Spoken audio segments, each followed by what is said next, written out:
Cerita novel Kaisar Penentang Langit. Selamat menyimak dan menikmati. Bab 1247-1249. Setelah Lin Yan selesai berbicara, Fei Ruoling tiba-tiba gemetar saat dia melihat penampilannya. Dia tiba-tiba merasa mata Lin Yan terlalu menakutkan. Bahkan Wen Sheng dan Qi Bin pun merasakan hal yang sama. Seolah-olah Lin Yan adalah orang yang berbeda dalam sekejap. Niat membunuh di tubuhnya terlalu kuat, seolah dia telah dibunuh selamanya. Berasal dari klan kuno dan sekte kuno, mereka telah melihat terlalu banyak orang dengan niat membunuh, namun mereka tidak pernah merasakan aura pembunuh seperti itu bahkan dari kakek atau bahkan pemimpin sekte mereka. Dia membunuh banyak orang bernama Lin. Kata Lin Yan. Tidak, itu benar. Kata Fei Ruoling. Ini seharusnya menjadi alasan mengapa dia menemukanmu di luar reruntuhan kuno. Kata Yao Xiaoqian. Ketika Fang Chu berusia 14 atau 15 tahun, dia menggunakan metode luar biasa untuk membunuh orang bernama Lin. Terlebih lagi, banyak kekuatan yang berhubungan dengan orang bernama Lin dibunuh secara diam-diam olehnya. Jumlah noda darah di tangannya mungkin sulit dihitung. Pada saat itu, tidak ada yang memperhatikan dunia luar. Bagaimanapun, mereka belum bergabung dengan dunia. Namun, Fang Chu adalah anggota keluarga Fang, dan nama keluarga Lin juga merupakan nama keluarga yang sangat memprihatinkan, jadi mereka hanya memiliki nama keluarga, tahu tentang masalah ini. Orang ini pantas mati, kata Lin Yan. Dia bahkan mengepalkan tinjunya. Jika dia bertemu dengannya lagi lain kali, Lin Yan pasti akan membunuhnya sepenuhnya. Lalu kulit Lin Yan kembali normal. Melihat ini, Fei Ruoling dan yang lainnya juga menghela nafas lega. Kemudian, Fei Ruoling melanjutkan, jika dia pergi kali ini, dia pasti akan kembali lagi. Kekuatan Istana Yaoxuan dan Sekte Pemotong Bintang tidak lemah. Jika orang-orang kuat itu mengambil tindakan, saya khawatir itu akan sulit bagi Anda untuk bersaing, bukan? Bagaimanapun, mereka adalah kultivator tingkat ketiga, tingkat keempat atau bahkan tingkat kelima. Petik 2. Namun, jika Anda ikut dengan kami, Anda tidak akan takut pada mereka setelah kami menemukan Yuan Xuanmen. Mengenai ini sekte, Yuan Xuanmen, kata Lin. Ini adalah sekte yang didukung oleh klan kuno, sekte Nirwana. Ada banyak praktisi Nirwana di sektenya, dan kekuatan mereka tidak lemah. Tapi Lin Yan tidak berniat pergi bersama mereka. Di dalam reruntuhan kuno ini, Lin Yan memang kalah bersaing dengan praktisi Nirvana yang terlalu kuat, namun tidak terlalu sulit untuk menghindarinya. Tetapi pada saat ini, Fei Ruoling berkata lagi, bagaimanapun, kali ini reruntuhan kuno dibuka, dan makhluk hidup dan mati muncul. Kita perlu mencarinya. Tampaknya makhluk hidup dan mati ini berasal dari domain kekaisaran, dan entah kenapa, Fang Chu sepertinya juga mencarinya. Baik, kata-kata ini mengejutkan Lin Yan. Apakah kamu mencari binatang hidup dan mati? Kata Lin Yan. Itu benar, Lin Yan, begitu banyak orang kuat telah dikirim kali ini. Kecuali mereka berburu harta karun di reruntuhan kuno, semua kekuatan mencari binatang hidup dan mati ini. Jika kakekku dan yang lainnya tidak ditahan, mereka akan melakukannya pasti datang, kata Yao Xiaoqian. Peninggalan purbakala, meskipun diwariskan, hanya akan diwariskan kepada generasi muda. Garis vertikal. Mendengar ini, Lin Yan pun mulai berpikir. Jika dia mengandalkan usahanya sendiri, bahkan dengan mata nirwana, akan sulit menemukan keberadaan Si Qi di reruntuhan kuno yang besar ini. Apalagi banyak sekali penggarap yang datang kali ini, saya khawatir kurang tepat. 7. Kelemahan. Jika dia bisa memanfaatkan kekuatan Sekte Xuanyuan, itu akan sangat membantu Lin Yan.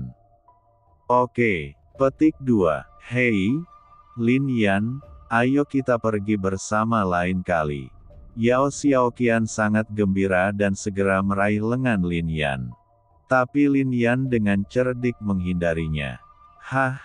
Lin Yan, kataku, aku ingin menikah denganmu, tidak ada gunanya menghindariku. Aku tahu ada wanita bernama Lingqi di sampingmu, tapi dia bisa menjadi besar dan aku bisa menjadi kecil. Panggil saja adiknya, dan kamu tidak perlu khawatir. Aku tidak akan terlalu banyak berdebat denganmu.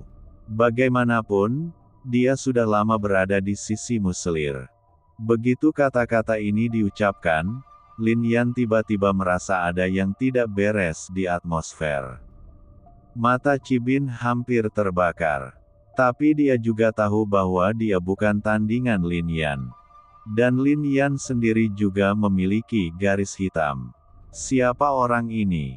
Bahkan Fei Ruoling mengerutkan kening dan berkata, Xiaoqian, gadis-gadis, harus dilindungi undang-undang.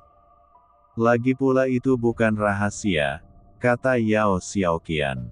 Mendengar ini, Fei Ruoling tidak berkata apa-apa lagi, tapi dia menganggapnya sebagai omong kosong Yao Xiaoqian.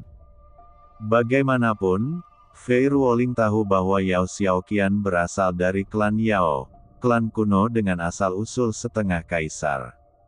Seseorang tanpa latar belakang. Terlebih lagi, di bawah kuk surga, kekuatannya selamanya terbatas. Bahkan jika orang kuat dari klan kuno mengambil tindakan, itu tidak dapat dipatahkan kecuali kaisar memiliki kekuatan untuk mematahkan kuk surga, sisanya tidak mungkin dari orang-orang. Bagaimana orang Yao bisa membiarkan Yao Xiaoqian menikah dengan orang seperti Lin Yan? Saya khawatir dalam beberapa tahun, Yao Xiaoqian sendiri akan memahami hal ini, bukan? Tapi Yao Xiaoqian saat ini sama sekali tidak seperti yang dipikirkan Fei Ruoling. Dia memiliki kepribadian yang lincah dan sangat imut serta ceria, tapi apa yang dia katakan kali ini sangat serius. Dia hanya ingin menikahi Lin Yan, meskipun itu berarti menjadi adik laki-laki Lin Yan. Hal ini juga membuat Fei Ruoling menatap Lin Yan beberapa kali lagi. Bagaimana pemuda ini membuat Yao Xiaoqian begitu terobsesi padanya? Tidak masalah, Fei Ruoling tidak bisa berkata-kata. Ekspresi Lin Yan sepertinya dia tidak menyukai Yao Xiaoqian sama sekali. Ini membuat Fei Ruoling mendengus diam-diam di dalam hatinya. Wanita tertua dari klan Yao akan menikahi Lin Yan saat masih kecil, tapi Lin Yan sepertinya tidak bahagia. Jika ini menyebar, apakah para pemuda dari klan kuno dan sekte kuno itu akan menjadi gila? Mengaum. Namun pada saat ini, reruntuhan kuno tiba-tiba bergetar. Raungan terdengar. Suara ini bergetar ke segala arah. Suara itu bahkan lebih menyedihkan dan menyakitkan. Seperti ratapan. Ini mengejutkan hati Lin Yan, dan kemudian dia melihat ke satu arah. Fei Ruoling dan yang lainnya juga melihat ke arah itu.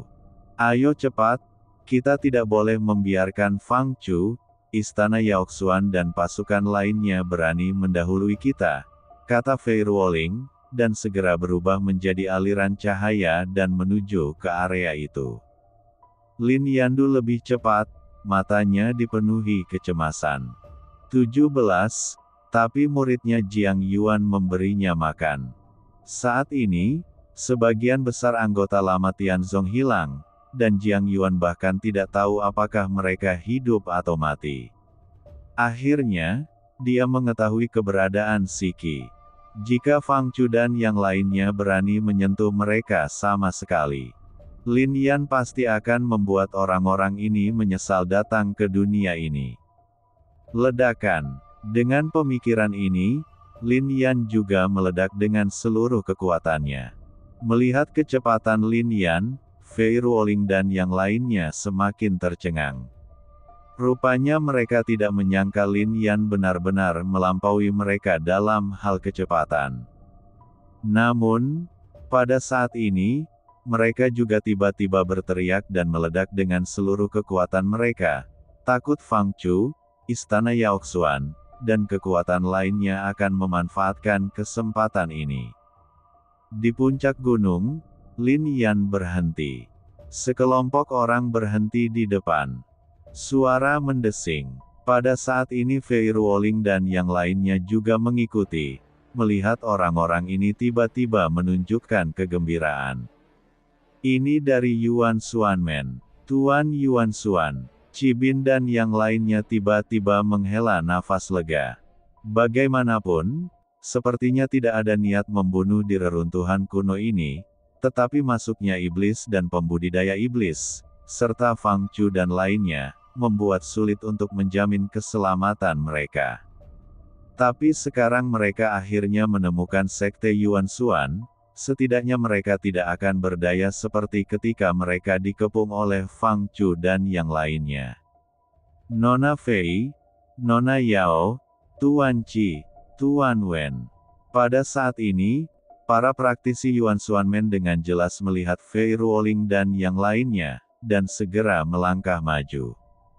Ini adalah Yuan Zhongshan, master dari sekte Yuan Xuan, menatap Lin Yan dan bertanya. Lin Yan. Mendengar ini, Yuan Zhongshan mengangguk. Dia jelas tahu nama Lin Yan, tapi dia hanya mengetahuinya. Dia tidak banyak bicara lagi. Dia bahkan memikirkan mengapa Yao Xiaoqian, Fei Ruoling dan orang lain dengan identitas seperti itu akan berhubungan satu sama lain. Lin Yan bersama. Bukankah para murid dan murid dari klan kuno dan sekte kuno adalah yang paling menghina para pembudidaya luar?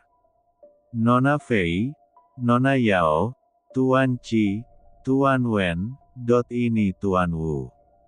Pada saat ini, Yuan Zhongshan memandang lelaki tua di sampingnya dan berkata. Orang tua ini mengenakan jubah abu-abu dan memiliki aura khas pada dirinya, yang membuat orang merasa sangat misterius. Apalagi saat dia berdiri di sini, dikelilingi kekuatan gunung dan sungai dari segala penjuru, orang semakin terkejut. Lin Yan meliriknya, tapi dia tidak menyangka pihak lain benar-benar mengetahui seni gunung dan sungai. Teknik Tiangen berisi semua teknik sihir unik di alam Tiangen. Keajaiban gunung dan sungai hanyalah salah satunya. Lin Yan melihat auranya dan segera memahami bahwa kendali orang ini atas gunung dan sungai mungkin tidak lemah, tetapi dia tidak boleh sebaik dirinya sendiri.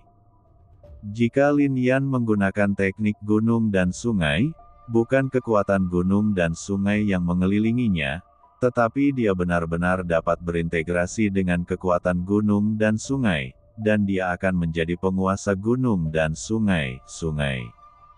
Tapi Lin Yan hanya berlatih sedikit Tiangen Su. Jika seseorang mencapai puncak kultivasi, dapat dibayangkan kekuatannya. Master bernama Wu Chunqiu melirik Fei Ruoling dan yang lainnya, tetapi tidak ada rasa hormat di antara alisnya dan dia tidak melakukan banyak gerakan. Bahkan wajahnya sedikit dingin. Hal ini mengejutkan Fei Ruoling dan yang lainnya. Bagaimanapun, orang biasa, bahkan praktisi yang lebih tua, sangat hormat ketika melihat mereka. Begitu suku kuno dan sekte kuno muncul, orang akan terkesima. Tuan Wu Chunqiu adalah ahli gunung dan sungai. Keterampilan gunung dan sungainya sangat mencengangkan. Terutama di reruntuhan kuno dengan begitu banyak gunung dan sungai, kekuatan yang dapat diberikan oleh Tuan Wu bahkan lebih mencengangkan. Mendengar ini, Fei Ruoling dan yang lainnya terkejut. Saya tidak menyangka Tuan Wu ternyata adalah Tuan Sancuan. Saya tidak sopan. Fei Ruoling segera berkata. Hal yang sama berlaku untuk Yao Xiaoqian dan lainnya. Ada banyak alkemis, pemurni senjata, dan bahkan ahli jimat di dunia budidaya ini, terutama di kalangan suku kuno dan sekte kuno. Namun, Master Sancuan berbeda. Jika keterampilan gunung dan sungai mereka kuat, mereka tidak hanya dapat mengendalikan kekuatan gunung dan sungai, tetapi juga merasakan kecenderungan umum langit dan bumi, dan bahkan dapat mengaitkan kekuatan 4 penjuru langit dan bumi pada diri mereka sendiri. Di tempat seperti ini orang bisa melihat dengan jelas ke segala arah dan mengetahui gunung dan sungai. Entah itu mencari harta karun atau yang lainnya, semuanya bermanfaat. Di dalam reruntuhan kuno, gunung dan sungai sangat berbeda. Jika ada harta karun, warisan kuno, penguasa gunung dan sungai akan menjadi orang pertama yang mengetahuinya. Inilah mengapa Fei Ruoling dan yang lainnya menghormatinya. Yuan Zhongshan mendatanginya untuk segera menemukan binatang hidup dan mati. Lagi pula, mereka sudah merasa bahwa area di mana makhluk hidup dan mati itu berada tidak biasa. Wu Chunqiu mengangguk kepada Fei Ruoling dan yang lainnya, yang dianggap sebagai salam. Tapi saat ini, Lin Yan mengerutkan kening. Fei Ruoling dan yang lainnya masih menghormatinya, tapi Lin Yan adalah satu-satunya yang tidak menunjukkan rasa kagum padanya. Merasakan tatapan ini, Yuan Zhongshan juga mengerutkan kening. Wu Chunqiu adalah seorang kultivator yang telah menghabiskan banyak sumber daya dan koneksi untuk menemukannya. Jika dia tersinggung karena Lin Yan, keuntungannya akan lebih besar daripada kerugiannya. Dia tahu betul bahwa Lin Yan hanyalah sampah yang terbelenggu oleh belenggu surga. Tetapi karena Lin Yan datang bersama Fei Ruoling dan yang lainnya, Yuan Zhongshan tidak banyak bicara. Dia hanya mendengus sedikit, terlihat agak acuh tak acuh pada Lin Yan. Hal ini membuat Lin Yan mengerutkan kening tanpa bisa berkata-kata. Dia tidak melakukan apapun, seolah-olah dia telah melakukan kesalahan. Wu Chunqiu tidak terlalu kuat, dia hanya berada di nirwana tingkat kedua. Jika dia benar-benar bertarung dengan kekuatan seperti itu, dia tidak akan menjadi lawan Lin Yan sama sekali. Bahkan dalam teknik gunung dan sungai, Lin Yan jauh lebih kuat darinya. Bagaimana Lin Yan bisa tunduk pada orang seperti itu? Dalam situasi ini, mustahil bagi Lin Yan untuk menggunakan kekuatan Yuan Xuanmen lagi, dan Lin Yan tahu setelah melihat Yuan Zhongshan bahwa pria ini sombong dan tidak menganggap dirinya serius sama sekali. Kelinci, kamu mengatakan sebelumnya bahwa kamu dapat membantuku bila diperlukan. Seberapa kuat kekuatanmu? Pada saat ini, ekspresi Lin Yan memadat dan dia mengirim pesan kepada kelinci. Namaku Panyu. Suara kelinci tiba-tiba keluar. Hal ini pun membuat Lin Yan mengerutkan keningnya. Saat ini, dia masih bingung harus memanggil kelincinya atau namanya. Ini seharusnya memungkinkan Anda mencapai revolusi nirwana kelima atau bahkan keenam. Panyu berkata, tetapi ini bukan kekuatan saya. Saya sendiri tidak memiliki banyak kekuatan, tetapi di reruntuhan kuno ini, saya dapat membantu Anda menemukan jalan. Kekuatan. Mendengar ini, Lin Yan juga menghela nafas lega. 6 putaran nirwana sudah cukup. Lagi pula, jika mencapai level itu, Lin Yan dapat menggunakan seni surgawi untuk meminjam tren umum langit dan bumi, dan kekuatannya akan jauh lebih kuat. Semakin jauh Anda mencapai tempat-tempat seperti ini, meski masih memiliki suasana kuno yang sama, pegunungan dan sungai di sini semakin kompleks, dan tren dunia secara umum semakin menakjubkan. Jika Lin Yan menghadapi Fang Chu lagi di sini, akan sangat mudah untuk membunuhnya dengan bantuan tren umum langit dan bumi. Lin Yan tidak yakin apa yang dilakukan Sekte Yuan Xuan dan kekuatan lainnya, tapi Istana Yaoxuan, Sekte Api Iblis, dan kekuatan lainnya mungkin akan membunuh Siki, bukan? Bahkan banyak praktisi yang ingin memperebutkan tulang, daging, darah, bulu, del dari Siki. Jika Lin Yan ingin mempertahankan Seventeen, dia harus bertarung dengan terlalu banyak orang. Dalam situasi ini, jika tidak ada kekuatan yang kuat, apalagi melindungi Siki, saya khawatir nyawa saya sendiri akan dipertaruhkan di sini. Nona Fei, keberadaan binatang hidup dan mati telah terdeteksi. Binatang hidup dan mati ini sangat cerdas. Sekarang ia telah jatuh dan langsung memasuki area yang dipenuhi energi mati dan mayat. Di area itu, kami mengirim orang-orang di sana sebelumnya. Sulit untuk masuk, tapi untungnya ada Tuan Wu. Selama Tuan Wu mengambil tindakan, kita bisa memasukinya. Pada saat ini, Yuan Zhongshan memandang Fei Ruoling dan berkata,